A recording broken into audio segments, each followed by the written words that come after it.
Why this error comes? Basically means your computer cannot find the path to the other computer or share folder. There are several reasons for this. Wrong path or computer name. If you type the wrong computer name or use an incorrect IP address, Windows won't find the path. Network discovery turn off. By default, Windows sometimes keep your PC hidden on the network for security. If network discovery is off, your computer cannot see other device. File and printer sharing disabled. If sharing is disabled, Windows block access to share folder. SMB protocol disabled. Some older systems use SMB1 protocol for file sharing. If this feature is turned off, you may get error. Require service not running.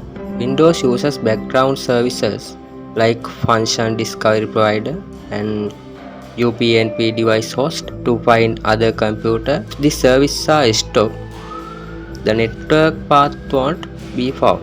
Firewall or antivirus block. Sometimes Windows Defender firewall or third-party antivirus block file sharing connection, which causes this error. Registry policy guest access block. Newer version of Windows block insecure guest access by default.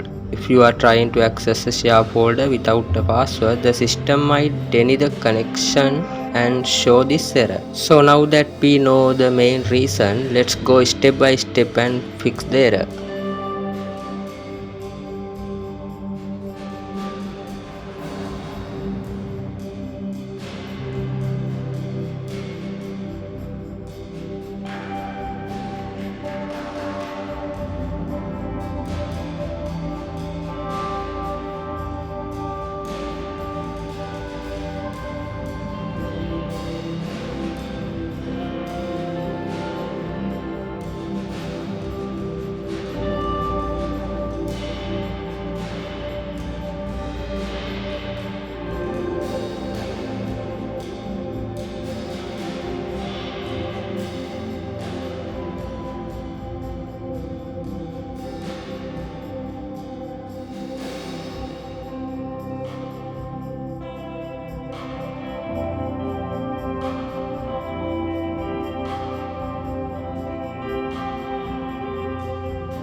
And that's how you can fix this error. The network path was not found in Windows. Try each method one by one, and I am sure your share folder or network connection will be work again. If this video help you, please give it like, leave a comment you still face issue, and don't forget to subscribe to Fix Tricks for more Windows troubleshooting guide. Thanks for watching.